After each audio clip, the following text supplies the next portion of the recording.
Hi అండి, welcome back to my channel. So ఈరోజు third week Vaibhav Lakshmi వ్రతం కంప్లీట్ చేశానండి నేను. సో 3 వీక్స్ బ్రేక్ రాకుండా కంటిన్యూస్గా చేయాలన్నమాట. సో దీనికి ఇది కూడా ఒక రూల్. సో ఇది నేను ఫ్రైడే రోజు చేసిన పూజ నేను మీకు చూపిస్తున్నాను ఇప్పుడు, జస్ట్ ఒక గ్లిమ్స్ లాగా.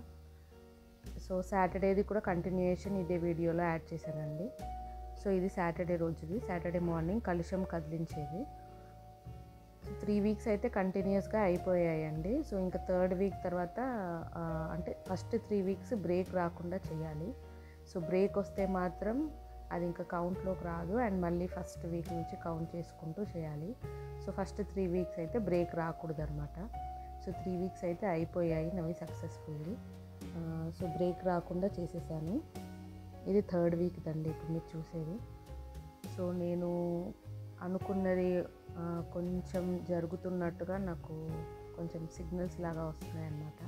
సో అనుకున్నది మాత్రం తప్పకుండా జరుగుతుందండి. వ్రతం చేసి ఏది మొక్కుకున్నా అనుకున్నది అనుకున్నట్టు అవుతుందండి.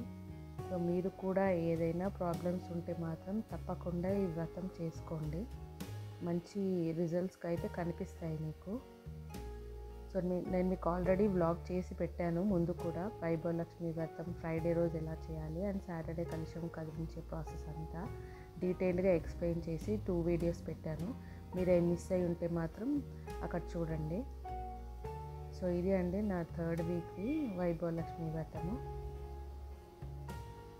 అండ్ కలుషం కొబ్బరికాయ కూడా ఏం చేయాలి అని చాలామందికి కొంచెం డౌట్ ఉంటుంది. సో కలుషం కొబ్బరికాయ ఏం చేయాలి అన్నది కూడా నేను మీకు ఆ వీడియోలో చూపించాను.